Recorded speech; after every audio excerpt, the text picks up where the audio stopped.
me semble-t-il, que nous avons ici des témoins et des analystes de premier plan qui ont sur ce sujet beaucoup à dire.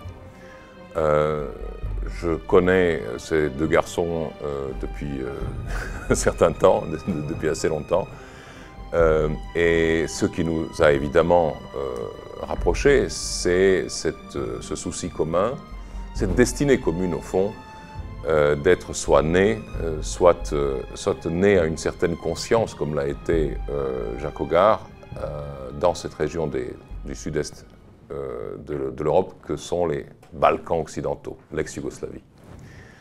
Balkans occidentaux, c'est une expression, je ne sais pas ce que pensent mes deux collègues, mais c'est une expression qui me paraît hautement suspecte. Je préfère dire l'ex-Yougoslavie parce que ça rappelle comment dirais-je, ça me rappelle à ceux qui ont démantelé ce pays qu'il a quand même existé et qu'il n'a pas été démantelé dans des conditions extrêmement correctes. Je propose que nous entendions tout d'abord le récit qui est également une analyse de Jacques Hogar, qui, ayant beaucoup bourlingué dans les théâtres d'opération les plus difficiles pour l'armée française, a également témoigné de ce qu'il a vécu. Il a témoigné par écrit de son aventure de soldat au Rwanda, et il a témoigné de son ultime opération militaire, finalement, qui a changé sa vie, au fond, qui est son intervention à la tête des para-français dans le nord du Kosovo, en juin 1999, au moment où le traité de paix a été signé le 12 juin entre la Serbie et l'OTAN, et où il s'agissait d'assurer une certaine transition et de protéger les populations du Kosovo. Il vous en parlera, mais ce qui m'intéresserait, ce sera une question préalable pour vous, enfin, comme auditeur et comme public. Est-ce que vous vous souvenez tous de ce qui s'est vraiment passé en ex-Yougoslavie dans les années 80-90 ? Pour nous, ce sont des événements qui ont été importants dans notre vie, mais ils ont quand même 30 ans et plus, ces événements. Et à vu le voile de désinformation ou de manipulation des masses qui entourent ces événements, il vaudrait peut-être mieux remettre les choses à leur place. Et je commencerai justement par demander Oh, tu préfères que je... Alors je ferai très rapidement. Oui, mais c'est difficile, hein. Oui. Donc je disais, moi je suis né dans un pays qui n'existe plus, qui était la Yougoslavie. Alors beaucoup de gens ici, j'imagine, n'en pensent que du mal. C'était un pays malheureux qui a rassemblé des communautés, des peuples très hétéroclites, très hétérogènes, qui n'étaient pas très bien ensemble, mais qui existaient sur le plan diplomatique, sur le plan international, comme un État important en Europe, et qui, en quelques mois ou quelques années, a été détruit. C'était une fédération de républiques socialistes, puisque elle a été dirigée par les communistes, par Tito, depuis 1945. L'ancien royaume de Yougoslavie a été, disons, morcelé, non plus en royaume des Serbes, Croates et Slovènes, mais en 6 républiques fédérées, dans une fédération qui était assez décentrée. Et l'une de ces républiques a été affectée de deux régions autonomes. C'était la Serbie, affectée de 2 régions autonomes, qui étaient la Voïvodine au nord et le Kosovo au sud. On peut déjà maintenant ce serait tout un débat de savoir pourquoi la Serbie a été encore sous-morcelée par rapport aux autres républiques. Pourquoi est-ce qu'on a créé des territoires pour des minorités? Au Kosovo, la raison c'était qu'il y avait beaucoup d'Albanais. En 1945, il n'était peut-être pas une majorité aussi écrasante, et n'était pas une majorité aussi écrasante qu'ils l'ont été par la suite, mais on pourrait imaginer. Mais le nord, la Voïvodine, était peuplée d'une majorité de Serbes. Et on l'a quand même transformé en région autonome, ce qu'on n'a fait dans aucune des républiques de la Fédération. la raison est simple, les Serbes représentant le peuple relativement majoritaire en Yougoslavie, il fallait faire pièce. Donc voilà, le pouvoir précédent, le pouvoir communiste de Tito, s'est beaucoup appuyé pour gouverner sur les rivalités et sur les particularités culturelles nationales des diverses communautés pour diviser pour régner.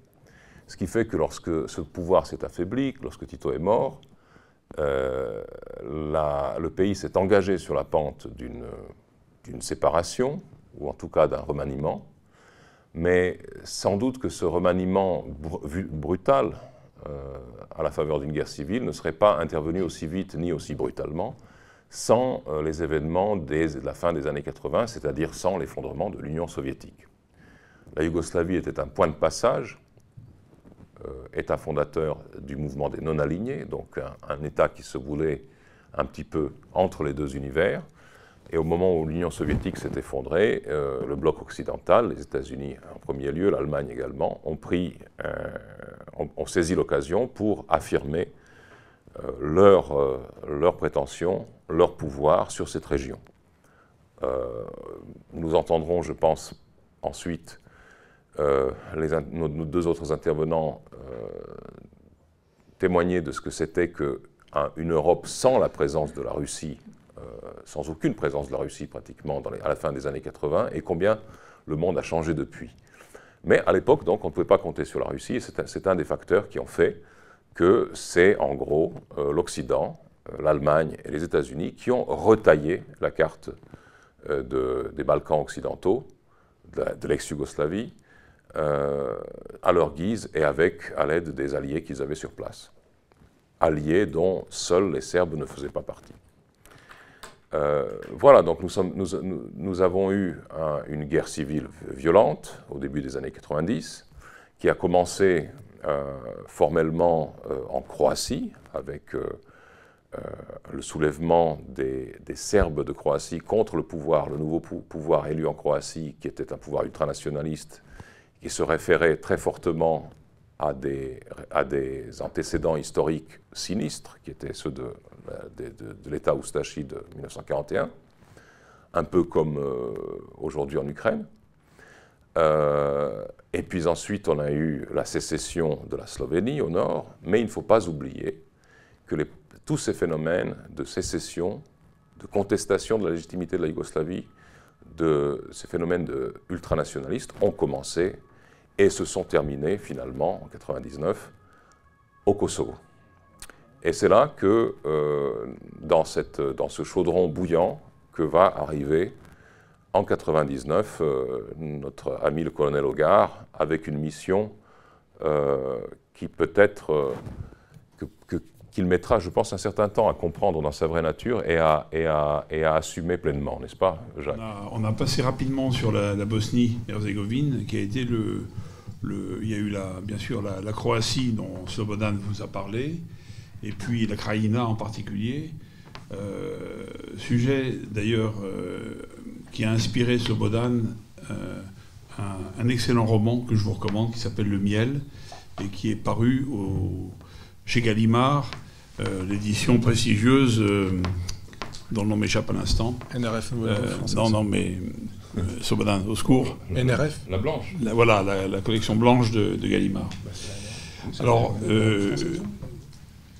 le dernier acte de la dislocation de la Yougoslavie, de la République fédérale de Yougoslavie, réduite entre-temps à finalement la portion congrue, c'est-à-dire à la Serbie et au Monténégro, dont on pourra reparler tout à l'heure aussi, parce que ici est passé un certain nombre d'événements lourds, importants, graves ces derniers mois. Le dernier acte de cette dislocation de la République fédérale de Yougoslavie, c'est en 1999, le Kosovo, la province du Kosovo. Alors, le vrai nom du Kosovo, c'est Kosovo et Metochi. Ce n'est pas par hasard, parce que la partie ouest du Kosovo, en fait, c'est la Metochi, et la partie est, c'est le Kosovo proprement dit.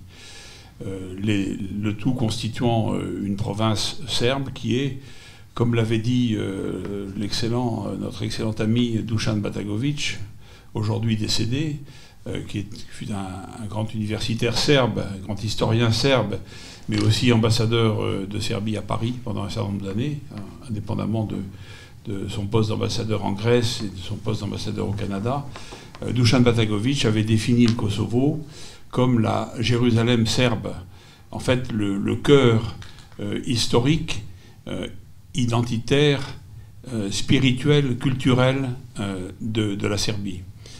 Donc quand on ampute le cœur d'un corps sain, eh bien évidemment c'est la mort qui s'ensuit, ou en tout cas de sérieux problèmes, comme on peut le comprendre. Et donc c'est la dernière étape de la dislocation de la Yougoslavie, mais non, il y aura le Monténégro aussi qui fait sécession un peu plus tard et puis qui va rejoindre l'OTAN, comme par hasard, on en parlera. Mais le Kosovo, c'est vraiment l'opération anti-serbe par excellence. Il s'agit de détacher de la République de Serbie son cœur, encore une fois, spirituel, culturel, historique, identitaire. Il n'est pour s'en convaincre que de visiter le Kosovo, pour ceux qui peuvent le faire encore aujourd'hui.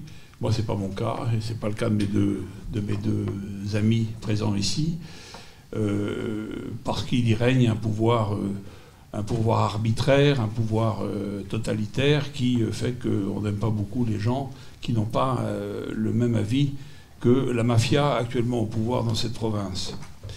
Alors, moi j'ai été plongé dans cette affaire-là, je vais essayer d'être très rapide, parce que j'étais à ce moment-là officier en activité, je ne savais pas que j'allais terminer ma carrière quelques mois plus tard. J'étais au commandement des opérations spéciales et j'ai été désigné comme patron du groupement des forces spéciales qui a été déployé dès le mois de janvier 1999 dans la région, en fait plus au sud, en Macédoine, la région de Kumanovo, et où on a vécu des événements. Les événements, ça a été principalement ces pseudo-accords de Rambouillet, ou pseudo-négociations de Rambouillet en mars 1999, dont le but était d'échouer, en fait, le but non déclaré, évidemment, sous l'égide du groupe de contact, avec les États-Unis en maître d'école, si je puis dire, avec la personnalité trouble de Madeleine Albright, qu'on reverra quelques années plus tard au Rwanda, on pourrait en parler, plutôt, je veux dire, au Rwanda, et qu'on retrouve quelques années plus tard au Kosovo. Et cette volonté, c'est évidemment d'amener la Serbie à une impossibilité de négocier, et donc de justifier la guerre. Et la guerre va démarrer, elle durera 78 jours, elle va démarrer de mémoire le 24 mars, pardon. Elle va durer 78 jours et elle se terminera par bombardement aérien auquel j'ai évidemment pas participé puisque j'étais au sol, mais que j'ai entendu pendant tous les jours de la position qui était la mienne, un petit peu au sud de la frontière serbe, côté macédonien. Et donc, pendant toute cette période, on s'est évidemment interrogé sur Moi, d'ailleurs, je ne croyais pas à cette attaque massive, aérienne, qui a porté énormément préjudice à la Serbie. Si la Serbie a des difficultés économiques dont elle commence à se relever, mais tout juste maintenant, c'est en grande partie à cause de la destruction de ces infrastructures. Et je ne parle pas des vies humaines sacrifiées et des vies innocentes sacrifiées dans cette guerre sans aucun sens, déclenché sur le sol européen contre un pays souverain à 2h30 d'avion de Paris, uniquement parce que sur une de ces provinces, une rébellion armée, s'appuyant sur une majorité ethnique constituée artificiellement au cours des années et des décennies précédentes, avait entrepris de lancer une rébellion armée.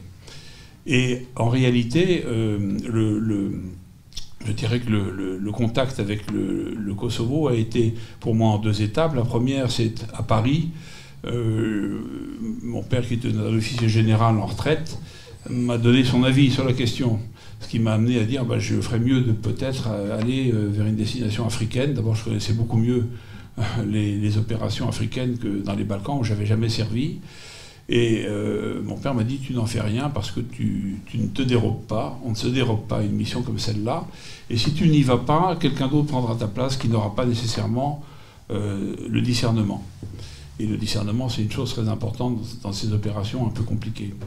Donc j'y suis allé, et en fait ce que j'ai découvert à partir du moment où les accords de Kumanovo ont été signés, donc 21 juin de mémoire 99, c'est combien la désinformation avait été gigantesque, colossale, entourant ce conflit.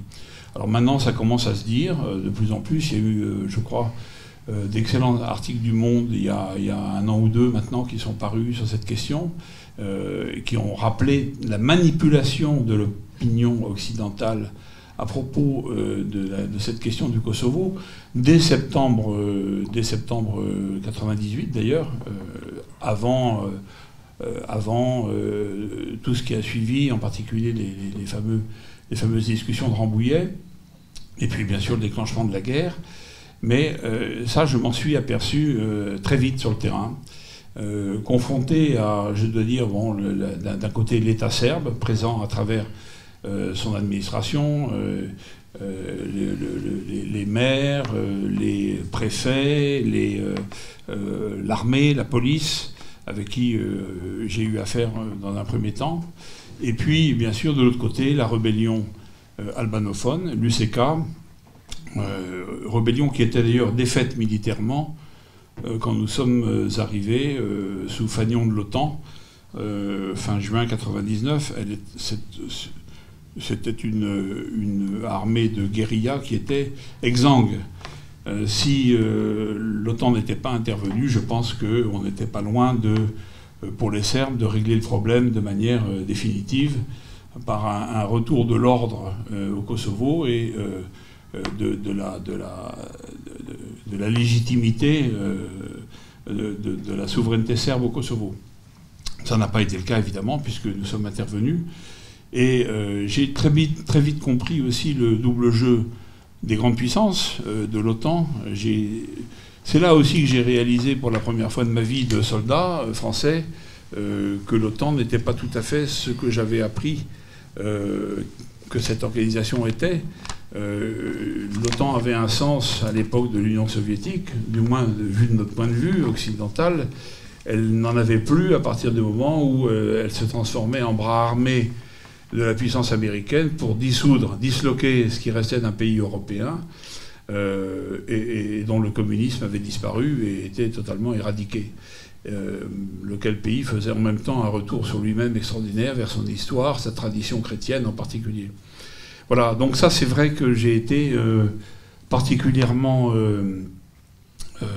sensible à ça et que c'est une des raisons directes qui m'ont poussé à quitter l'armée quelques mois plus tard, de retour en métropole, en France, où j'ai considéré que c'était peut-être la dernière opération, l'opération de trop. Voilà.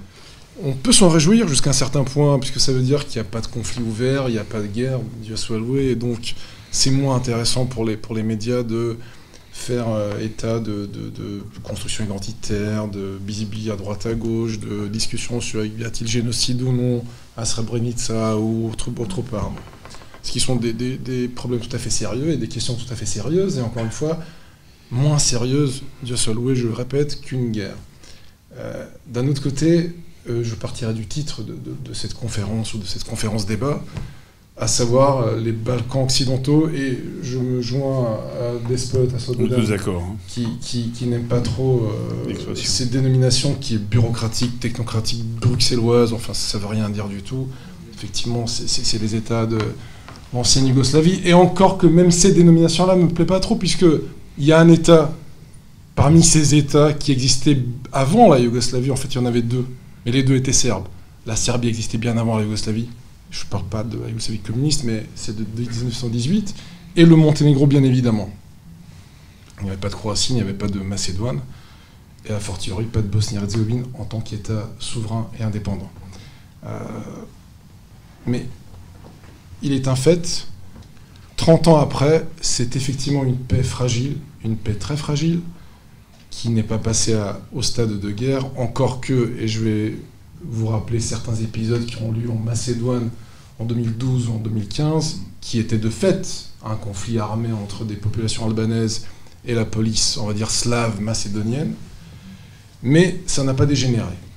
Alors, pourquoi, et donc je partirai de cette, on va dire, présomption que j'essaierai de démontrer, pourquoi on peut effectivement parler d'une paix très fragile, y compris aujourd'hui.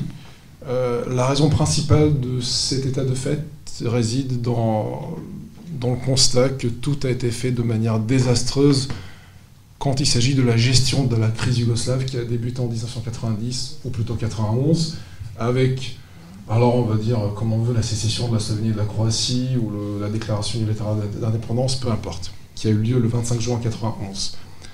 À partir de ce moment, tout ce qu'a fait, alors, ce qu'on appelle la communauté internationale, qui ne veut pas dire grand-chose, à l'époque, il s'agissait effectivement des puissances occidentales, puisqu'on est dans un moment, certains auteurs de relations internationales parlent de moments unipolaires dans les relations internationales. Donc la Chine n'est pas à genoux, mais la Chine s'occupe de son économie, commence à faire des investissements peu à peu, et encore il y a 15 ans, elle ne s'occupe pas vraiment de géopolitique, c'était des investissements en Afrique, etc.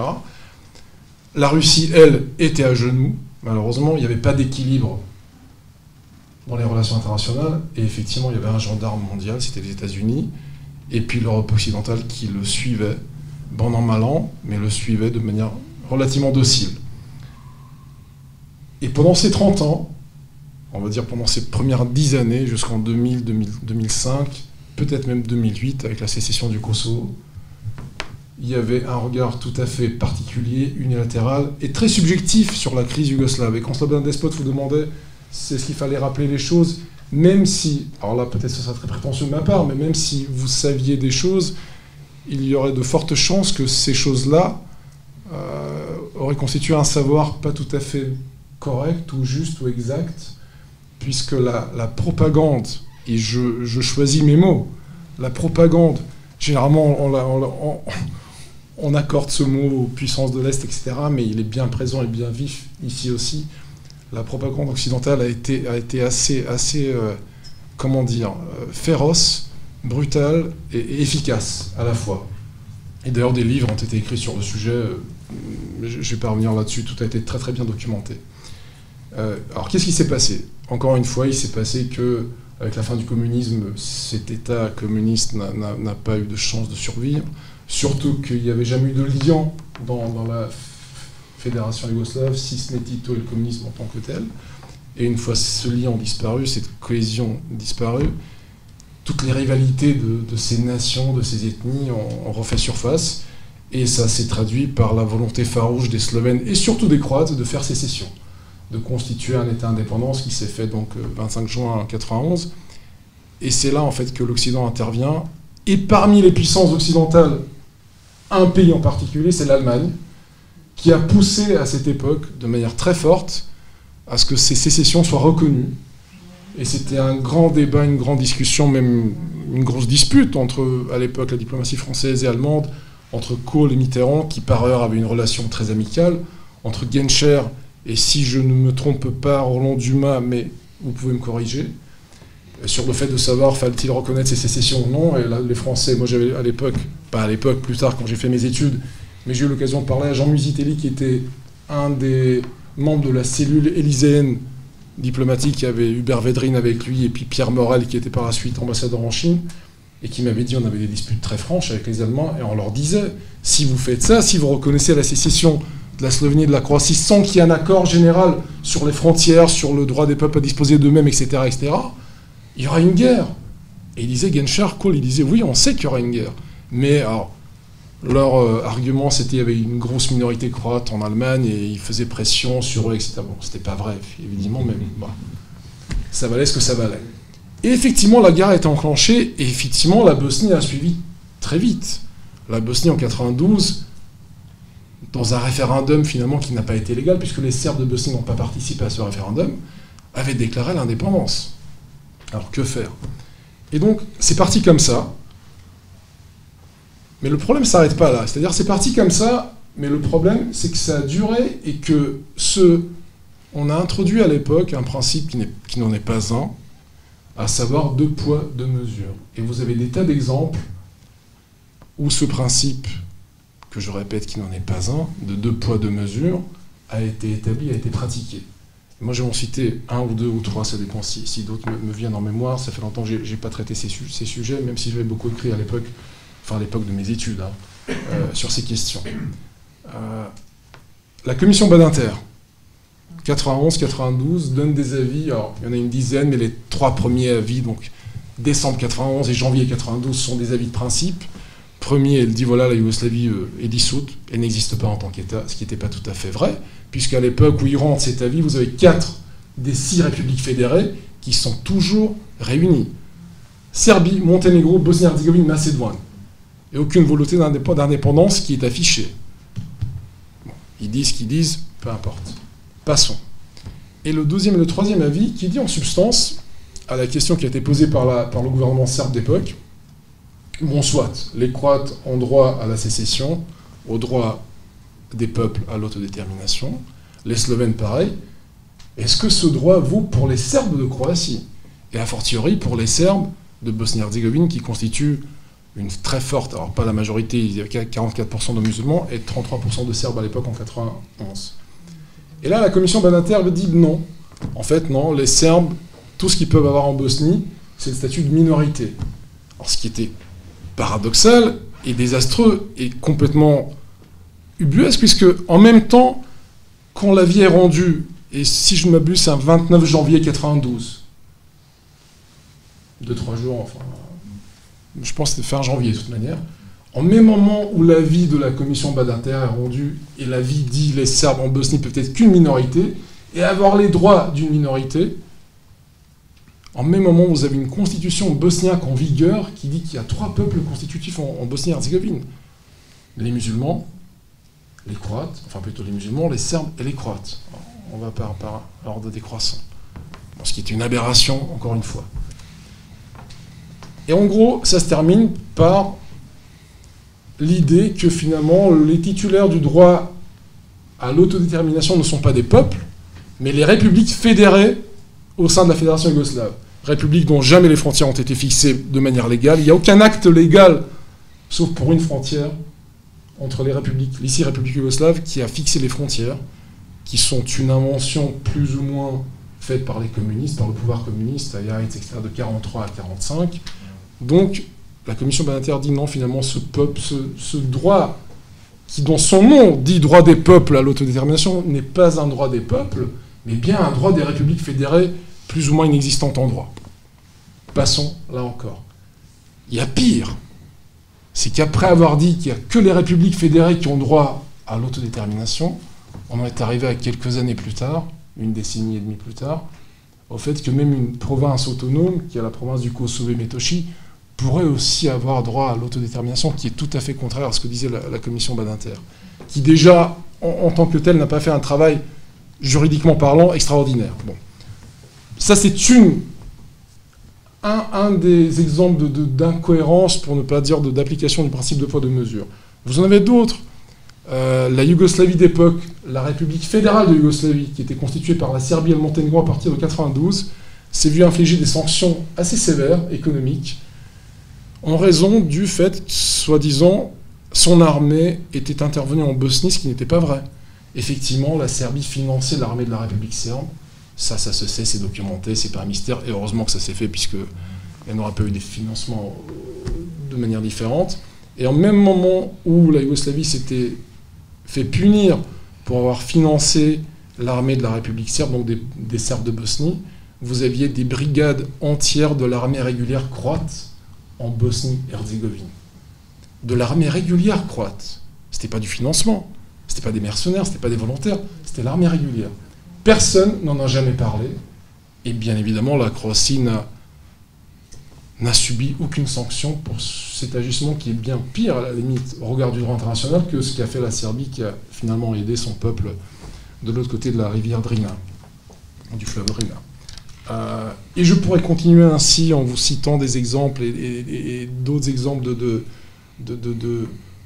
d'agissements, encore une fois, incohérents, d'application du principe de poids de mesure, qui en grande partie expliquent pourquoi aujourd'hui, 30 ans après le début, on va dire le début factuel, enfin ça a duré dans les années 80, il y avait beaucoup de choses, mais début factuel des conflits, rien n'est réglé. Et quand je dis rien n'est réglé, je ne vais pas prendre beaucoup de temps, juste un petit aperçu de la situation actuelle dans les Balkans. Vous avez une sécession en cours, la sécession du Kosovo et de la Métochie, qui est une province autonome serbe, qui a été reconnue par une bonne partie des États de la planète, pas la majorité. Je ne sais pas si vous savez, depuis 1-2 ans, il y a une quinzaine d'États qui ont retiré leur reconnaissance de la sécession du Kosovo et de la Métochie. Ce qui, je pense, alors il y a sur la comptabilité, il y a débat. Est-ce que ça a ramené le chiffre des États qui ont reconnu la sécession à 95, 90, enfin peu importe. Mais ce n'est pas une majorité en tout cas, ni en termes démographiques, ni en termes de nombre d'États, donc numéraires, ni en termes de grande puissance. Donc c'est un conflit ouvert. Elle n'est bien évidemment pas reconnue par Belgrade. La Serbie ne reconnaît pas la sécession du Kosovo et à mon avis, personne ne reconnaîtra jamais la sécession du Kosovo. Et sachez qu'en droit international, aucun État n'est devenu indépendant, qui a fait sécession avant, antérieurement, sans avoir été au final reconnu par l'État dont il a fait sécession. Ça n'est jamais arrivé, et donc il y a de fortes chances que ça n'arrive jamais à l'avenir. Et donc, pourquoi je dis ça? Il n'y a aucune chance que le Kosovo soit réellement indépendant, tant que la Serbie, même si elle reste seule à le faire, ne le reconnaît pas. Bon. Avec des risques toujours que la situation puisse s'envenimer et que la situation puisse dégénérer. On a déjà eu des exemples en nord de Mitrovica, au nord du Kosovo, où il y avait des choses qui n'ont pas été vraiment relayées par les médias. Moi, j'étais témoin de certaines choses où il y avait des tirs, où il y avait des meurtres des deux côtés, etc. etc. Bon. Macédoine, État indépendant depuis 1992, État qui a eu une mini-guerre civile en 2001, qui a été conclue par les accords d'Ohrid, je ne sais pas comment le dire en français, Ohrid, bon, qui a, en quelque sorte, alors je vais m'avancer un peu, fédéralisé l'État macédonien, qui a donné un statut de langue officielle à la langue albanaise. Alors pas en disant la langue albanaise c'est la langue officielle, mais en disant que s'il y a une population qui compte au moins 20% de la population générale de l'État, sa langue sera déclarée comme étant la langue officielle, ce qui est le cas des Albanais qui font à peu près un peu plus de 20% de la population macédonienne. Et puis en 2012, ils ont eu encore des conflits. En 2015, les terroristes ont tenu toute une ville et la police a dû intervenir avec des canons, etc. Donc c'est un pays... Alors effectivement, les médias occidentaux n'en font pas état, mais comment vous dire ça, c'est pas un pays très stable. C'est-à-dire un pays qui voit tous les 3-4 ans des conflits interethniques ou ethniques, ou appelez ça comme vous voulez, nationaux. Conflits armés, c'est pas des manifestations dans la rue uniquement, c'est des conflits armés, des groupes terroristes, etc. Bon, on peut pas appeler ça un État extrêmement stable, et c'est une affaire à suivre, parce que c'est le genre d'opposition qui ne se termine pas dans la paix, dans le compromis, et dans le, comment dire en France... Et les Français adorent cette expression, le vouloir vivre ensemble, vivre ensemble, voilà, vivre ensemble. Je fais un peu de Renan et un peu de Macron et un peu de... C'est quoi l'identité heureuse? Mais je le ferai pas, bien évidemment. Oui, et Jacques de mon côté. Et ça marche même pas en France, pour être tout à fait honnête, et vous le savez très bien. Qui est l'idéal type du pays, citoyenneté contractuelle, l'idée de la nation contractuelle, etc. Vous savez tout ça mieux que moi. Et ça ne marchera pas mieux en Macédoine, au contraire. Vous avez la question de la Bosnie-Herzégovine. Alors là, que dire? Moi, il faut que je me réfère à mon bon maître Charles Orbib, qui avait dit dans un de ses ouvrages que c'est un État qui n'a aucune légitimité historique, et c'est un fait, c'est un État qui n'a aucune légitimité historique. On a forcé 3 peuples qui, manifestement, ne voulaient pas vivre ensemble, à vivre ensemble. Merci l'OTAN, merci la France jusqu'à un certain point, mais je ne vais pas remuer le couteau plus profondément dans la plaie, mais enfin, dans la plaie de certains, d'autres n'ont rien à faire. Mais encore une fois, ce qui est encore bizarre, c'est une des contradictions, c'est-à-dire, on casse la Yougoslavie, on dit, bon, les Croates, ils ne veulent pas de la Yougoslavie, ils ont le droit, les Slovènes ne veulent plus de la Yougoslavie, ils ont le droit, mais les Serbes, s'ils veulent plus de la Bosnie, et les Croates, s'ils veulent plus de la Bosnie, eh ben non, ils n'ont pas le droit de plus vouloir de la Bosnie. Il faut qu'ils vivent en Bosnie. Résultat, encore aujourd'hui, enfin, moi j'y vais, j'ai des amis à Banja Luka, etc. Non, ça ne tient pas debout. Le jour où le dernier soldat, il n'y en a pas beaucoup, hein, la mission internationale comptait il y a 2-3 ans 600 600 militaires ou policiers, mais bon, c'est symboliquement, ils sont là. Le jour où l'Occident aura d'autres chats à fouetter que s'occuper de la Bosnie, je vous le dis tout de suite, ça va éclater. Et les gens se préparent là-bas. Il faut que vous le sachiez. Ils ne veulent pas vivre ensemble. Ils l'ont dit, ils ont versé du sang pour ne pas vivre ensemble. Bon, on les y a obligés. Donc, État absolument pas fonctionnel. Monténégro, je passerai le moins de temps possible sur le Monténégro parce que ça, c'est très compliqué comme histoire. J'ai dit c'est un État serbe, je le maintiens. Mais un État qui s'est développé en tant qu'État indépendant depuis le Congrès de Berlin en 1878, qui a développé une certaine spécificité étatique, qui, pour des raisons dynastiques, en 1918, est entré pour une partie de son élite dans une dispute avec la Serbie, qui s'est ravivée en 1941, qui s'est ravivée sous le règne de Milo Djukanovic, qui est toujours président. C'est assez artificiel, c'est un même peuple, c'est le même nom de famille, c'est la même religion, c'est la même langue. Milosevic était d'origine monténégrine, Boris Tadic, un autre président de la Serbie, était d'origine monténégrine. Vous avez la moitié des Serbes qui sont d'origine monténégrine. La dynastie monténégrine de Petrovic est d'origine pas du Monténégro, elle arrive des confins de la Bosnie-Herzégovine, peuplée de Serbes. Bon, comment vous dire, il y a plus de différence entre des Bretons et des Français, même si j'y crois pas énormément, que entre les Serbes et les Monténégrins qui sont une même nation. Et pour autant, avec l'aide des puissances occidentales, depuis 1996, et puis ça allait crescendo, on essaie de construire une identité spécifique monténégrine, et on y est parvenu jusqu'à un certain point, d'où des crispations identitaires assez prononcées parmi la population, les citoyens du Monténégro. Et je vais vous raconter une anecdote. Moi j'ai des amis là-bas, politiques, qui se déclarent comme étant serbes du Monténégro, ou monténégrins qui parlent serbe. Je me souviens, un été, je suis allé voir un des partis, Andrija Mandić, peu importe, ça vous dit rien. Et ce jour-là, ce matin-là, il y avait un motocycliste qui est mort sur la route, la rivière entre Budva et je ne sais plus quelle direction il allait, vers bas ou vers l'autre direction. Et la question qui s'est posée, pour le jeune homme en question, qui était donc mort d'un accident de voiture, ou de moto plutôt, il était de quel bord? Il était serbe ou monténégrin, enfin nouveau monténégrin, etc.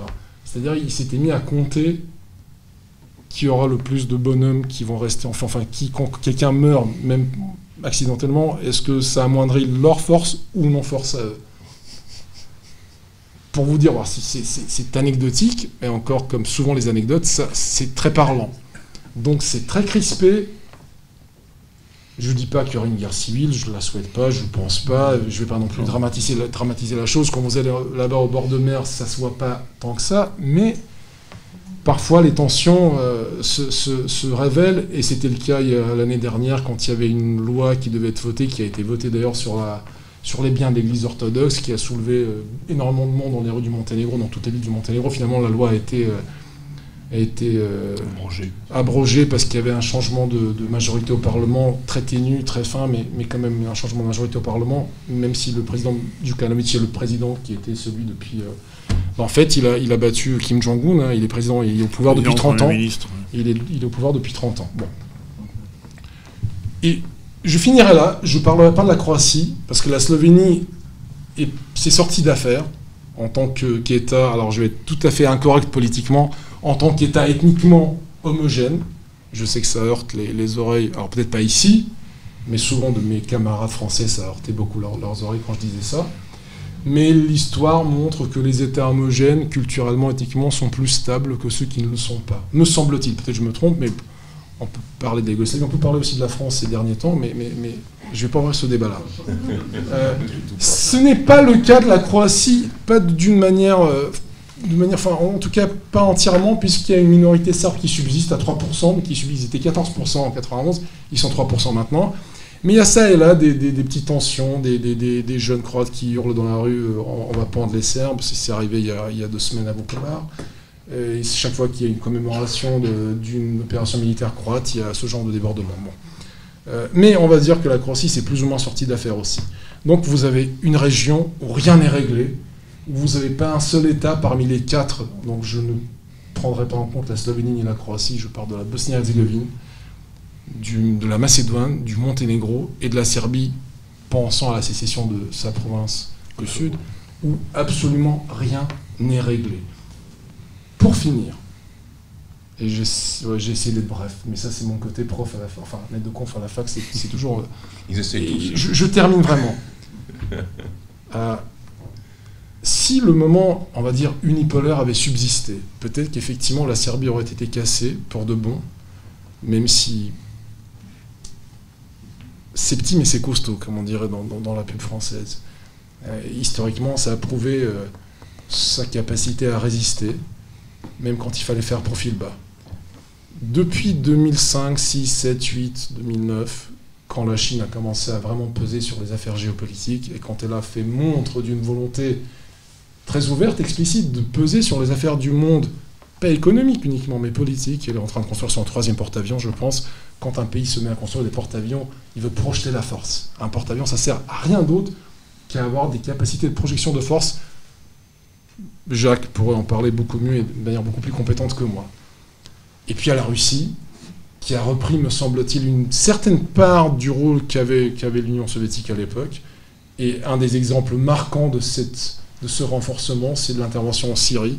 Moi, à ma connaissance, depuis 1990 et la fin de la guerre froide, le régime de Bachar al-Assad, et je ne porterai pas de jugement de valeur, donc ni positif ni négatif, donc je resterai au fait, je me cantonnerai au fait, mais depuis la fin et la chute du mur de Berlin, la fin de la guerre froide, aucun régime qui avait sur son dos les États-Unis et ses alliés occidentaux n'a survécu. Sans jugement de valeur, encore une fois, que ce soit Saddam Hussein, que ce soit Slobodan Milošević, que ce soit Muammar Kadhafi, personne n'a survécu. Bon, les Coréens, c'est autre chose, ils construisent la bombe, c'est une police d'assurance à toute épreuve. Mais là, et avec l'aide de la Russie et de l'intervention militaire de la Russie, pour la première fois, nous voyons un régime qui a survécu, ce qui quand même montre bien que la donne a changé, qu'il y a beaucoup plus d'équilibre dans les relations internationales. Et pourquoi je vous dis ça? Et donc, je termine. Les problèmes que je viens d'évoquer dans les Balkans ne sont pas près de se terminer, puisque on repart, alors pas vers une bipolarité de 45-90, mais vers quelque chose d'assez similaire, où même la Serbie, qui se renforce, mais encore une fois n'a pas les capacités que peut-être moi j'aimerais ou d'autres aimeraient aussi qu'on ait, peut avoir des alliés potentiels, que ce soit la Russie, que ce soit la Chine, etc. etc. Donc, je ne suis pas un optimiste forcené, est-ce que ça peut se dire comme ça? Je ne sais pas. Oui. Je ne suis pas pessimiste non plus, mais encore une fois, je pense qu'il y a tout à régler dans les Balkans occidentaux, pour reprendre la terminologie de la bureaucratie de Bruxelles. Et je peux uniquement espérer que ça se fera dans un relatif compromis, par le dialogue. On a évoqué il y a 2 ans, ou 3 ans, ou 4 ans, je ne sais plus, une conférence, un nouveau Dayton, ou une conférence de paix qui engloberait toutes les questions relatives aux Balkans. Je préférerais ça, effectivement, que les armes reprennent leur rôle, ce qui serait une mauvaise chose pour tout le monde. Voilà, je pourrais parler encore des heures, je ne le ferai pas. Merci Slobodan, merci Jacques, merci à tous, merci Irina, et je m'arrête ici.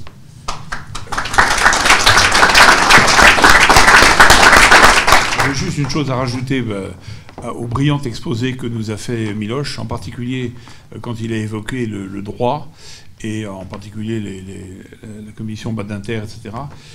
Sur le Kosovo en particulier, tout le monde a oublié que l'intervention au Kosovo a été validée in extremis, a posteriori, par une résolution de l'ONU, ce qui pose encore une fois le problème de l'ONU, cette pauvre ONU, ce machin que désignait sous ce terme favorable et flatteur le général de Gaulle.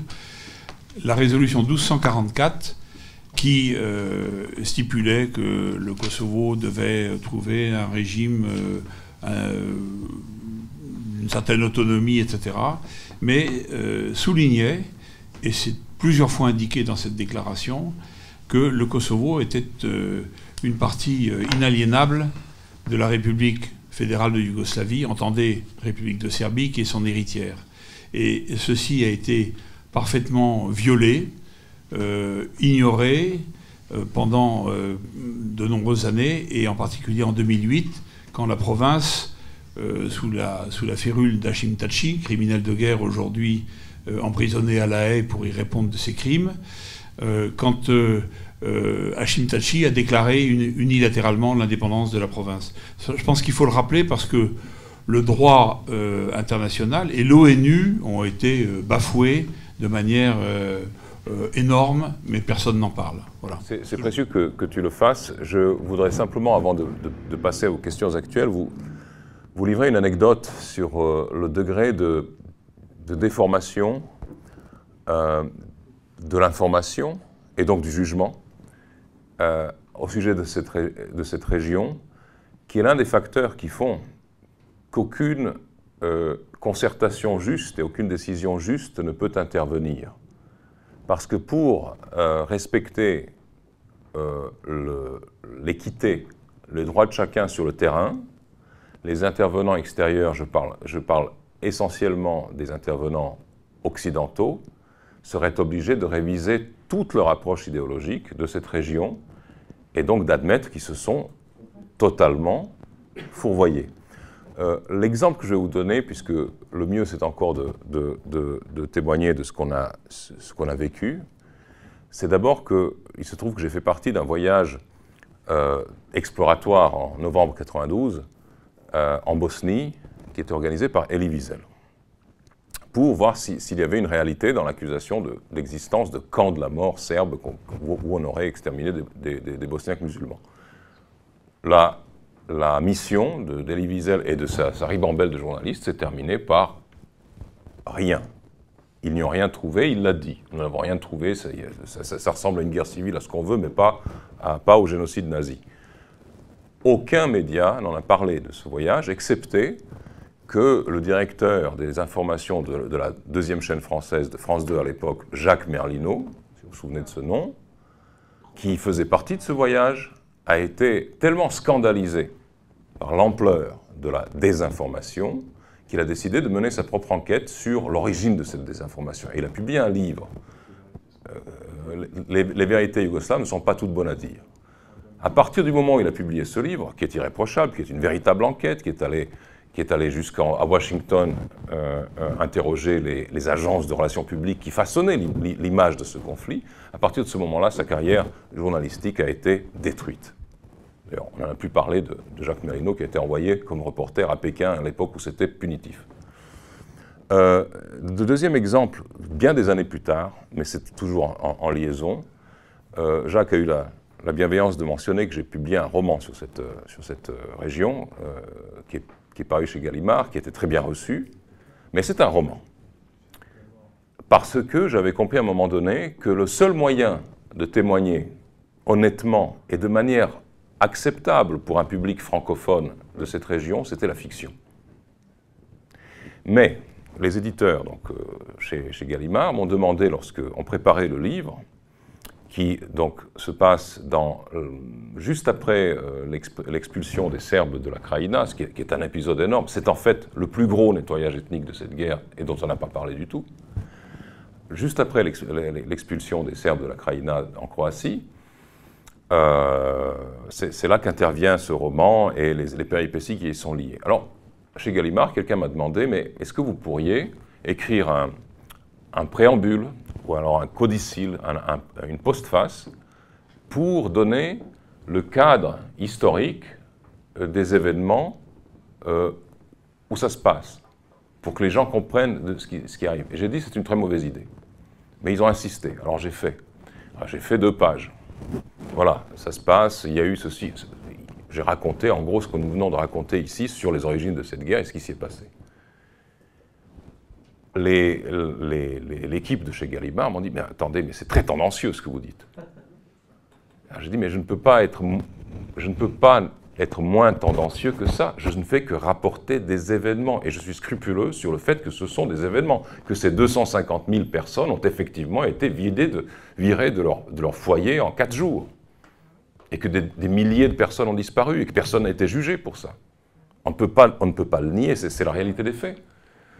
Et finalement, comme je le prévoyais, le petit mot, la petite information historique n'a pas été incluse dans le roman, et heureusement, parce que ça aurait fait une énorme polémique.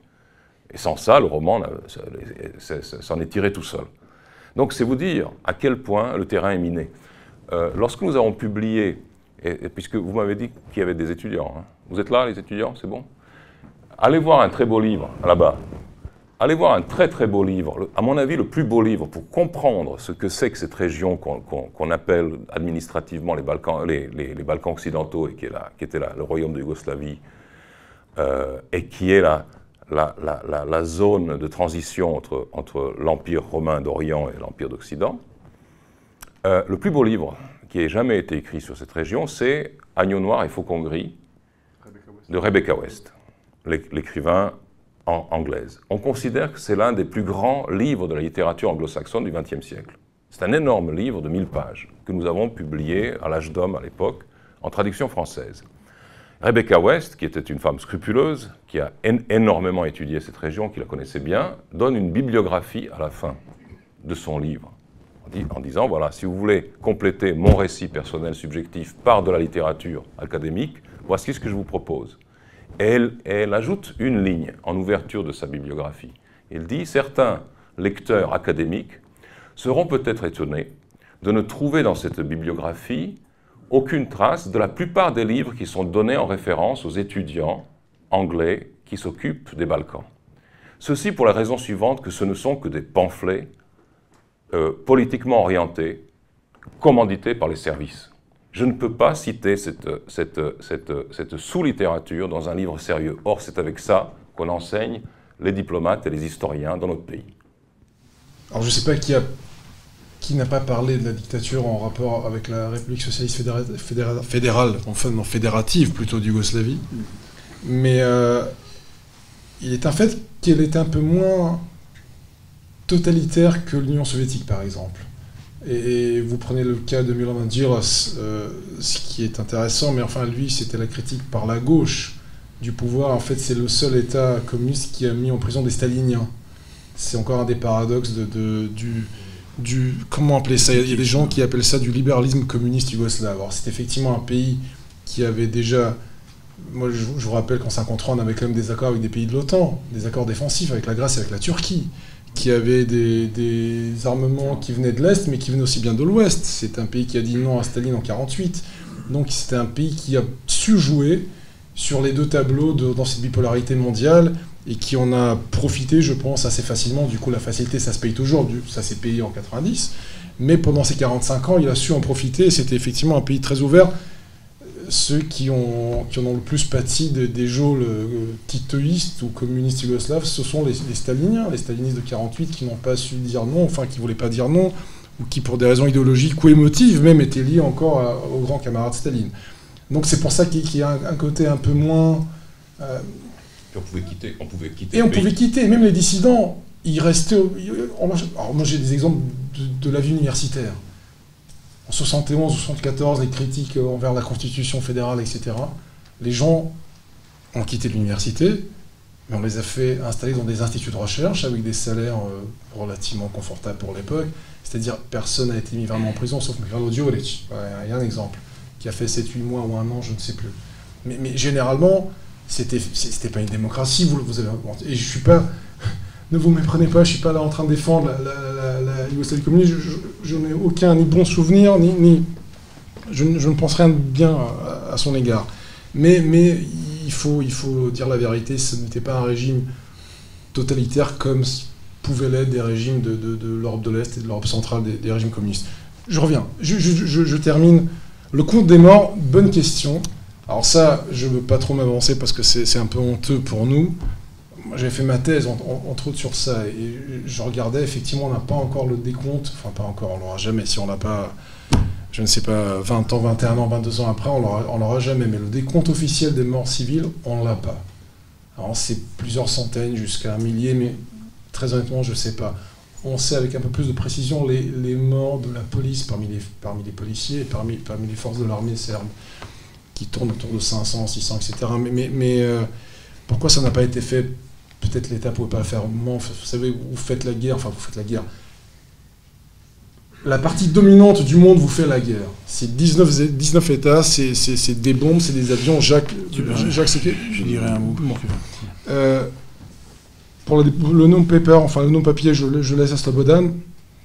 Et à des populations, j'aurais pas aimé, mais je pense qu'on n'est pas le seul pays dans ce cas de figure. Tous les pays des Balkans sont dans ce cas de figure. La démographie, sans peut-être les Albanais, la démographie est tragique, aussi bien chez les Croates que les Serbes, que beaucoup de peuples chrétiens, sécularisés, peu importe, mais de tradition chrétienne en tout cas. Ce qui n'est pas le cas parmi certains autres peuples, mais voilà, ce sont les faits, je pense. Et c'est une question fondamentale pour la Serbie, et c'est une question sur laquelle il faudrait travailler, mais ça, c'est un autre débat. Juste un mot sur le nombre des victimes de 99, je parle bien de 99, et lié à la guerre du Kosovo. Il faut dire deux choses, à mon avis. La première, c'est que cette guerre a été déclenchée au moment, suite aux faux accords, aux fausses négociations plutôt de Rambouillet, en mars, au motif, rappelez-vous, que Bill Clinton et Madeleine Albright avaient cité un génocide est en cours au Kosovo, on a dépassé le chiffre de 100 000 morts. C'est sous ce prétexte-là qu'on a déclenché les opérations. Il y a eu l'affaire du village aussi, de Ratchat, la manipulation autour de Ratchat, mais le vrai déclencheur, c'est cette accusation 100 000 morts au Kosovo. Moi-même, à la tête des forces spéciales françaises, j'avais, dans les différents aspects de ma mission, le décompte des morts, s'il était possible de faire le décompte des morts. Et je vous rejoins tout à fait quand vous dites que les morts ont été très nombreux, évidemment, parmi les Serbes. Alors, de différentes manières, je parle des bombardements aveugles, je parle des cars, des colliers sur des ponts, ou la Micheline circulant péniblement sur les voies de chemin de fer un peu obsolètes, etc. Et je parle aussi des morts enlevés. J'en parle dans mon livre, mais le nombre de Serbes de toutes conditions, plutôt jeunes en général d'ailleurs, hommes et femmes, enlevés, n'est pas neutre. Et bien sûr, tout ça avec le trafic d'organes en toile de fond, dont Hashim Thaçi, avec quelques complicités étrangères, est responsable. Hein. Donc, quand on a fait le décompte de tout ça, et c'est l'OTAN qui le dit, c'est pas moi qui le dis, on est à quelques 6000 et quelques morts, toutes catégories confondues. Voilà. Donc, c'est dramatique parce qu'on n'a pas les identités de tous ces morts. On ne sait pas bien, et je me mets à la place des familles dont des membres ont disparu et dont on n'aura jamais la possibilité de faire son deuil. Mais c'est un chiffre qui vient de l'OTAN et qui est à mettre en regard de ce fameux plus de 100 000 morts déclarés comme étant le déclencheur de cette guerre injuste sur le sol européen. Donc pour ceux qui ne le sauraient pas, depuis quelques semaines, on débat en Serbie et dans les Balkans de certaines propositions de résolution des situations qui ont été créées d'ailleurs par ces interventions, des propositions qui figurent sur des documents non signés, qui circulent comme ça, qui atterrissent dans des journaux. Et personnellement, puisque j'ai étudié un petit peu cette manière de communiquer, je ne parle pas du fond de la question. Le fond de la question, en gros, le non-paper numéro 1 ou le numéro 2 propose tout simplement à la Serbie de reconnaître le Kosovo et puis de prendre quelques bribes ici ou là en guise de compensation. Évidemment que c'est inacceptable. Mais ce qui est très très curieux, et à mon avis inacceptable, c'est qu'on balance des chancelleries étrangères, on sait qui, en gros, qui a rédigé ces papiers, mais on balance des documents que personne n'endosse. C'est-à-dire que si les pays concernés, les Serbes, les Albanais du Kosovo ou d'autres, dans leur opinion ou dans leur chancellerie, prennent favorablement ces documents, on dira c'est nous. Si en revanche ils sont rejetés, on dira c'était pas nous. Donc c'est quelque chose de totalement inouï dans les pratiques diplomatiques. Évidemment que les États, entre eux, échangent, les diplomaties, les chancelleries, échangent des documents qui ne sont pas forcément signés, qui sont des documents de travail, et puis ils se concertent secrètement, enfin confidentiellement sur ces documents. Mais que ces documents soient pris comme base de discussion publique, ça veut dire, c'est d'abord une marque de mépris vis-à-vis de ces pays, c'est-à-dire qu'on ne signe même pas ce qu'on leur propose, puis ensuite ça veut dire on vous met dans un jeu du chat et de la souris. Nous, on ne répond pas de ça. C'est à vous de vous positionner. Et je trouve, enfin moi personnellement, je trouve que le simple fait d'y avoir réagi de la part du président de Serbie était une grave faute. J'imagine M. Poutine ou M. Lavrov recevant un document non signé pour la résolution, par exemple, de la question du Caucase. Il dirait simplement poubelle, c'est tout. Je répondrai très succinctement à ta première question concernant la Slovénie. Tu sais très bien que lorsque la Slovénie est entrée en sécession, Milošević n'était pas aux affaires. Il était aux affaires en Serbie, mais il y avait un gouvernement fédéral, dominé d'ailleurs par les Croates et les Slovènes, comme tu le sais, à l'époque, qui, à mon avis, a fait tout le nécessaire pour compromettre l'État yougoslave en envoyant des soldats, du reste non armés, comme tu t'en souviens, essayer de mater cette sécession sans leur donner les moyens et en les faisant canarder. Il y a eu 60 recrues, une quarantaine en tout cas de recrues qui ont été tuées, mais ça a été en quelque sorte, c'était exactement ce qu'il fallait pour empêcher le retour de la Slovénie dans le pays. Donc ce n'est pas une affaire Serbie-Slovénie, c'est une affaire Fédération Yougoslave-Slovénie. Voilà. Et donc le fameux général Aksentijević, donc serbe, qui est aux commandes là-bas, et le journaliste se pose la question, mais vous aviez les Slovènes, comme on appelait la défense territoriale, qui vous canardent, qui tirent sur vos soldats, genre pourquoi vous n'avez pas réagi? Et sa réponse, mais elle dit tout, cette réponse de leur incapacité de réfléchir à ce qui se passe. Il a dit, mais moi, en fait il était paralysé, il dit, mais moi je ne pouvais pas imaginer que mon peuple tirait sur mon armée.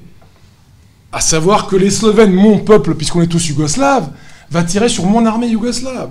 Et donc au lieu de... Alors je parle en présence d'un vrai soldat guerrier, moi, quelqu'un tire sur mes étudiants, même si c'est ma mère, enfin si vous voulez, on ne tire pas sur vos gars. Quelle que soit la personne qui tire sur votre personne, enfin, sur votre personnel, vous tirez, vous ripostez, il n'y a pas de mystère. Alors là, c'est pire encore. Et donc, si vous voulez, cette armée n'était absolument pas en mesure, déjà, de comprendre ce qui se passe, de prendre parti et de défendre l'État d'une façon ou d'une autre. Alors, Aksentijević, donc, c'est l'idéal type du général qui était pétrifié. Il s'est dit, mais moi, je ne pouvais pas imaginer que mes beaux Slovènes tiraient sur ma belle armée. Bah oui, mais c'est en train d'arriver. Et tu réagis. Non, et en plus... Milošević n'avait pas le pouvoir, ça Slobodan l'a dit, mais sur l'armée, il n'avait pas le pouvoir. Il y avait Veljko Kadijević, ils étaient tous complètement, ils ne savaient pas ce qui se passait. Alors ils étaient prêts, et moi j'en suis sûr, à sacrifier 20 millions d'Yugoslaves si Staline avait attaqué en 48-9. Ils auraient même peut-être gagné la guerre. Mais pas là. Mais ils ne comprenaient pas. Cette armée était idéologiquement tellement atteinte, yougoslavisée, etc., que dans un conflit... guerre civile ou ethnique contre nationalité de la Yougoslavie, ils ne pouvaient pas réagir. Donc c'était peut-être de cette perspective-là... Ça va mettre des éléments accélérateurs. On pourrait se dire que peut-être ils auraient dû, moi aussi. Mais non, il n'y avait aucune chance. Il n'y avait aucune chance qu'ils n'étaient pas capables... Enfin voilà, c'était... Voilà. 2006, brièvement. Je ne sais pas quoi très bon, Alexis. 2006, moi mon parti, donc j'étais membre à l'époque de ce parti, simple membre, a tout fait pour que... D'ailleurs, c'était pas une sécession, c'était selon l'accord de 2003. Ils avaient droit, les deux républiques, donc, alors, c'était plus la République fédérale de Yougoslavie, c'était...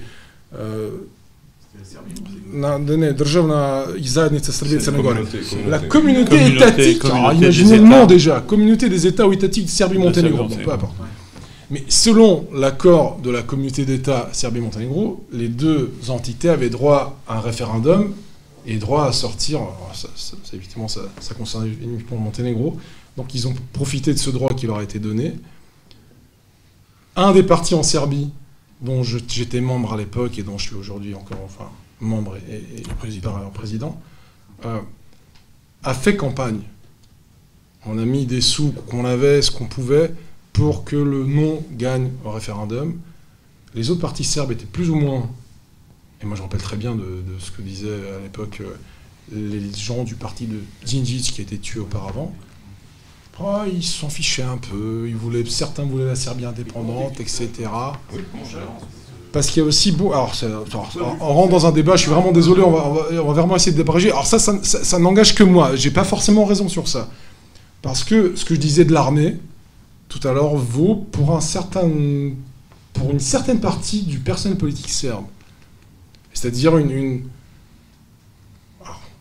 je ne vais pas dire qu'ils ne sont pas tous patriotes, mais pas de la même façon que moi je considère, enfin ce que je considère être patriotique. C'est-à-dire, ils se disaient que, après tout, il n'y aura pas de mal si le Monténégro devient indépendant. Ils n'avaient pas la même conception, alors je vais dire un mot qui était fâcheux à l'époque, serbité, enfin à l'époque en Occident. Ils n'avaient pas la même conception de la serbité, de l'identité serbe. Ils se disaient que, après tout, on s'en fiche si un État a une façade maritime ou non, s'il est enclavé ou non, ce qui sont des choses très importantes en géopolitique. Bon, et on avait toute une partie de la classe politique serbe qui était tout à fait indifférente à cette question. Vous avez Koštunica DSS, et par ailleurs, vous aviez l'Occident qui a massivement poussé Đukanović à remporter la victoire avec la majorité qualifiée de 55% au référendum. Mais moi, je me souviens très bien, les Serbes, les Monténégrins qui habitaient en Serbie n'avaient pas le droit de vote, alors que des avions entiers, des lignes charter étaient organisées pour faire venir des Albanais de New York, de je ne sais où, pour prendre part au vote pour le référendum. Un hold-up classique, donc alors, on ne pouvait pas envoyer des chars non plus au Monténégro, ça aurait été complètement inimaginable. Ça, c'est fait. Maintenant, je suis relativement d'accord avec ce qu'a dit Feu Bataković, Dušan Bataković. Moi, je pense, même si cette construction identitaire a porté des fruits, moi, je rencontre encore aujourd'hui des Monténégrins qui, maintenant, ils se sentent plus Monténégrins que Serbes. Bon, vous savez, 30 ans, 20 ans d'éducation, etc., et on fait notre langue à part, puis on va faire notre église, bon, ça leur a pas réussi, etc., ça laisse des traces. Il n'en reste pas moins que dans les constructions identitaires, et ça, j'en suis persuadé, vous pouvez construire des choses, mais plus c'est artificiel, moins vous aurez de chances de réussir dans cette construction identitaire. Ce qu'on a vu l'an dernier, dans des processus. Plus c'est artificiel, moins vous aurez de chance. Et là, c'est extrêmement artificiel comme construction.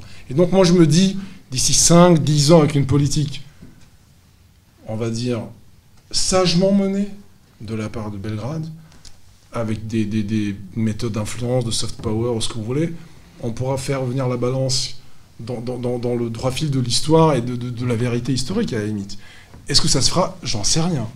Mais encore une fois, je pense qu'à la longue... Enfin, moi et je termine, je ne vais pas monopoliser la parole. Moi, quand j'entends, et j'avais récemment une émission télé où on m'a pris la tête avec ça, que les Monténégrins n'étaient pas des Serbes.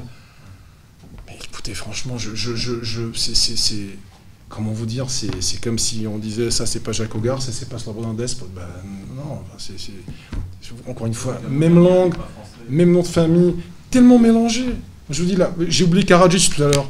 Donc, Slobodan Milošević, originaire du Monténégro. Boris Tadić, président démocrate de la Serbie, originaire du Monténégro. Radovan Karadžić, Herzégovine, Monténégro, à la limite, c'est tous les dirigeants serbes, grands, petits, peu importe, ils sont tous originaires du Monténégro. Zoran Đinđić, alors lui, c'est un peu plus lointain, il est passé par le sud de la Serbie. Eux c'est plus proche, ce que je viens de citer. Et encore une fois, la dynastie monténégrine de Petrović n'est pas... Alors que la dynastie serbe, ça vous le savez très bien, la dynastie moyenâgeuse des Nemanides, comme on dirait en français, Nemanici, qui est la dynastie qui a forgé l'état médiéval serbe, Stefan Nemanja, il est né où? Il est né à Podgorica. Bon, après vous me dites, c'est pas la même... Bon, écoutez, il y a comme ça des fous à Podgorica maintenant qui disent ça. Bon, c'est pas la même langue, soit... Mais je vous dis, c'est tellement artificiel que moi, je n'ai pas trop de doute sur le fait que ça reviendra dans le giron. Alors, je vais pas dire giron, dans la normalité, je vais dire. Même pas giron serbe, dans la normalité, voilà. Ce qui s'est produit, justement, cette expérience de nation building dans les Balkans, c'est, d'une certaine manière, un laboratoire de transhumanisme à l'échelle des collectivités. Avec les méthodes qui ont été employées là-bas, c'est une chose que j'ai eu l'occasion de développer une fois dans une conférence que j'ai faite pour les officiers de l'armée suisse, parce qu'à l'époque, ils avaient un peu peur de ce qui se passait là-bas. Avec les méthodes et les moyens qui ont été mis, je vous assure qu'en 2 ans, vous réussiriez à monter les berrichons contre la France, sans aucun problème, et à leur faire croire que ça fait 1200 ans qu'on réprime leur langue propre et leur culture propre. Mais on n'en est pas loin. Voilà. Alors cette question, à mon avis, elle est liée au prosélytisme islamique ou islamiste. Le Kosovo, c'est un cas, mais il a été précédé par la Bosnie-Herzégovine dont on parlait tout à l'heure. Je pense que la guerre en Bosnie a été l'occasion d'une radicalisation islamiste de toute la population musulmane, pas le fait du hasard, hein, volontairement, avec des investissements étrangers d'origine arabe et musulman assez importants. Il y a eu des camps d'entraînement en Bosnie-Herzégovine, des camps d'entraînement à la guerre et aussi des camps d'ailleurs de concentration, parce qu'on évoquait la question tout à l'heure, mais il faut le rappeler. Et tout ça, c'est une réalité. Il n'y a qu'à lire les ouvrages de l'excellent et regretté Vladimir Volkov qui explique tout ça en long, en large et en travers, si je puis dire. Alors, pour le Kosovo, c'est un peu la même chose, c'est-à-dire que la majorité des Albanais du Kosovo, qui sont aujourd'hui une écrasante majorité de cette province, avec une historique qu'on n'a pas développée, mais qui, pour ma part, pour avoir lu l'excellent Dusan Batagovic, qui est une référence ce soir, et paix à son âme encore une fois, ce qui m'a convaincu, c'est la démonstration de Batagovic, qui explique comment la population du Kosovo a évolué à partir de 1945, beaucoup. Hein. Avant, il y avait déjà une certaine tendance, mais quand les familles musulmanes à plusieurs épouses font 6 à 7 enfants par femme, à 15, crois-moi. Ou jusqu'à 15, me dit Miloš, mais je veux bien le croire. Non, si. Et qu'en même temps, les familles serbes traditionnelles, qui étaient à 5-6 enfants, reviennent plutôt à 2 ou 3 aujourd'hui. C'est le même mal, d'ailleurs, dont nous souffrons en France aujourd'hui, hein, exactement. On s'aperçoit très bien qu'à un moment donné, lié à une politique d'État favorisant délibérément la population d'origine albanaise pour limiter au sein de la fédération le poids de la Serbie, parce que je pense qu'il y a quand même cette idée-là derrière, on en arrive progressivement à une situation où les albanophones sont majoritaires. Et puis alors après, là-dessus, la guerre, l'épuration ethnique, qui est en cours, toujours en cours, parce que plus les Serbes s'en vont, mieux c'est pour le pouvoir en place à Pristina aujourd'hui.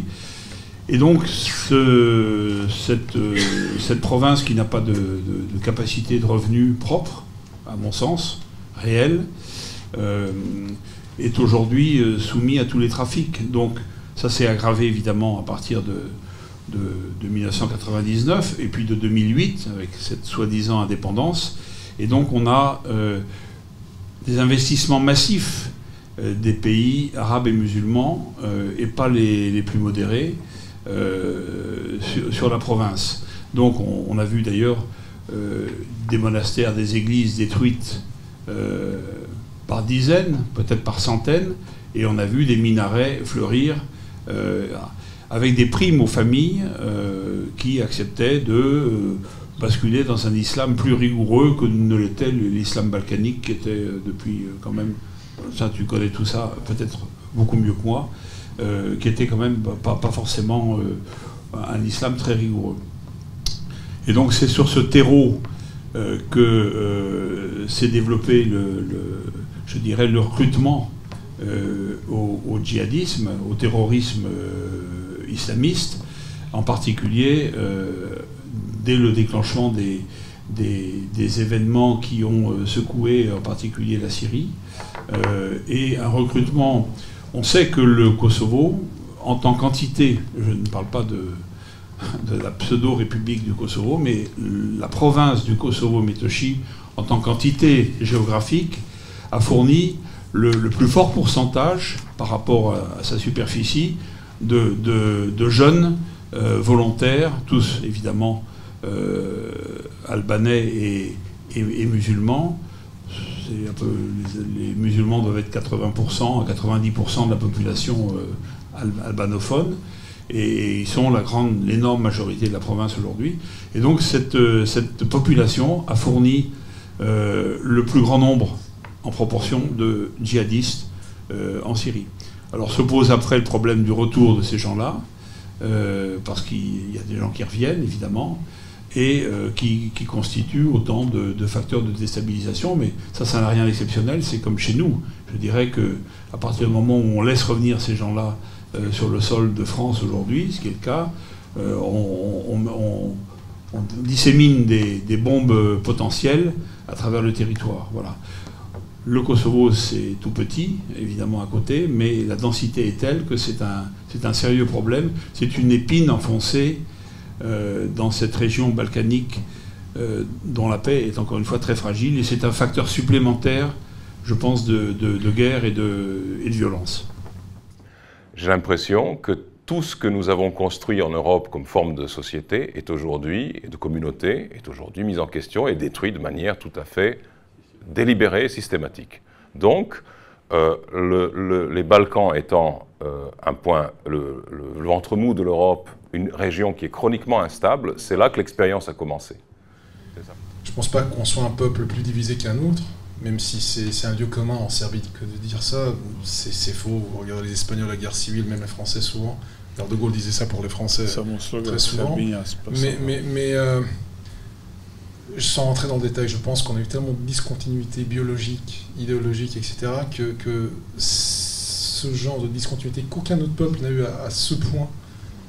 Quand je dis biologique, c'est la Grande Guerre. Vous parliez d'énormes sacrifices tout à l'heure. C'est le pays qui a perdu proportionnellement la plus grande partie de sa population. La France, en chiffre absolu, en proportion, en pourcentage, c'est la Serbie. C'est-à-dire c'est quasiment 8% de la population masculine qui était fauchée par la Grande Guerre. C'est énorme, aucun peuple n'a vécu ça. Vous imaginez combien d'écrivains, de scientifiques, de travailleurs sont morts, enfin bref, c'est potentiel, etc. Puis les discontinuités idéologiques, la Yougoslavie, le communisme après en 1945, et c'est vrai qu'on a... N'en parlons même pas, t'as raison Alexis. Et voilà, tu parles d'enracinement et de déracinement, de phase d'enracinement et de phase de déracinement, qui ont, dans la continuité historique serbe, voilà, c'est des choses cycliques. Des couches tectoniques. Des choses cycliques. Moi, je pense qu'on... Alors ça n'a rien à voir avec le sujet de ce soir quasiment, mais je pense qu'on est arrivé en 2006, comme quoi toute chose a ses bons et ses mauvais côtés, donc à partir du moment où on s'est trouvé indépendant, pas forcément par notre volonté, plutôt par la volonté du Monténégro, on est enfin rentré dans la possibilité de construire une phase d'enracinement. Qu'est-ce que ça veut dire pour moi? Et c'est pareil, construire, raffermir son identité autour des socles qui la font. L'orthodoxie, pas forcément qu'on soit tous chrétiens ou pratiquants, mais c'est une partie de notre identité, même culturellement parlant, pas uniquement culturellement. Sur le cyrillique, en tant que notre alphabet, sur la vision de l'histoire ancienne et récente. Et je pense... Et d'ailleurs, je pense, et je suis très critique envers le pouvoir serbe, mais je pense qu'il y a des officiels ici, et je ne parle pas à l'étranger de ce que je pense du pouvoir, mais là je vais dire quelque chose de positif. Je pense qu'il y a, on va dire, des tentatives, ou au moins il y a une compréhension que c'est important et que des choses sont faites dans ce sens-là, en termes de politique identitaire, culturelle, etc. Bon. Mais je pense que ces phases de déracinement et d'enracinement font qu'on a toujours une élite qui n'est pas enracinée, qu'on a toujours ce qu'on appelle chez nous la deuxième Serbie, des gens qui vous disent « bon, la cyrillique c'est bien, mais pourquoi pas écrire en latin ?» Moi j'ai eu récemment, comme je suis à la fac de droit, on lance une nouvelle revue, j'ai dû batailler au sein du comité de rédaction pour que la revue soit publiée en cyrillique, en plein Belgrade, enfin capitale de la Serbie. C'est-à-dire que vous avez toujours des gens qui restent, alors il y a une empreinte de, je sais pas, communisme, yougoslavisme, ce que vous voulez, de choses nationale ou antinationale même. Mais ça va se tasser avec le temps, pourvu qu'on ait du temps. Pourvu, Alexis, qu'il n'y ait pas de guerre les 20-30 prochaines années et qu'il y ait une continuité politique. Alors les communistes ont changé, le communisme par l'Union Européenne, voilà, c'est juste, surtout pas la Serbie. Alors, maintenant l'Union Européenne. Bon, mais ça commence à... Je pense qu'on est rentré dans une phase et qu'on commence à exploiter cette possibilité historique qui nous a été donnée de nous réenraciner, si je puis me permettre. Et le Kosovo, ça j'ai rien à dire, c'est subjectif. Moi, à chaque fois que j'y vais, c'est viscéralement, je me sens en Serbie. Et c'est la Serbie, viscéralement. C'est-à-dire, quand vous voyez Dečani, Gračanica, vous ne pouvez pas vous sentir autrement qu'en Serbie. Moi, il y a des... Et ça, la caméra, on va l'éteindre. Il y a des parties de la Serbie où, quand j'y vais, alors c'est la Serbie, je ne donnerai pas 1 cm² de la Serbie, Mais quand j'y vais, alors qu'on est en majorité, que tout est... Voilà, mais c'est à ta vie, je sais pas... Il n'y a pas d'émotion, il n'y a rien qui parle. Et je dirais pas de quel territoire je parle. Hein. Malheureusement, il nous faut conclure. Ça fait déjà 1 heure qu'on essaie de conclure, mais enfin, manifestement, ce sont des débats qui passionnent. Et je me permettrai de conclure par une petite digression. Il existe un livre que je vous recommande de lire dans ces temps troublés que nous vivons, qui s'intitule « L'éloge de l'insécurité ». Son auteur est un philosophe anglais qui s'appelle Alan Watts. Il ne parle pas du tout de Serbie, il ne parle pas de l'Yougoslavie, il ne parle pas de géopolitique, il ne parle pas d'histoire. Il parle de ce que c'est que la sécurité et l'insécurité dans nos vies. Nous avons parlé d'une région où la paix fragile, la paix incertaine, ce n'est pas une condition momentanée, c'est un destin. Cette paix a toujours dû être défendue ou acquise chèrement dans cette région depuis que nous avons mémoire de nous. Ce n'est pas la Suisse. Donc, ce qui est intéressant, et c'est pour ça que je fais référence au livre d'Alan Watts, c'est de se rendre compte que la sécurité, la stabilité et la sensation de paix sont extrêmement néfastes pour l'esprit humain. Elles le rendent trouillard et paresseux. Alors que vivre dans une paix instable, provisoire en permanence, qu'il faut constamment défendre et repenser, ça vous rend quand même un peu plus affûté. Et je pense que c'est pour ça que cette région dont nous parlons suscite toujours autant de passion, d'intérêt, pas seulement parmi ceux qui en sont originaires et leurs amis, mais partout.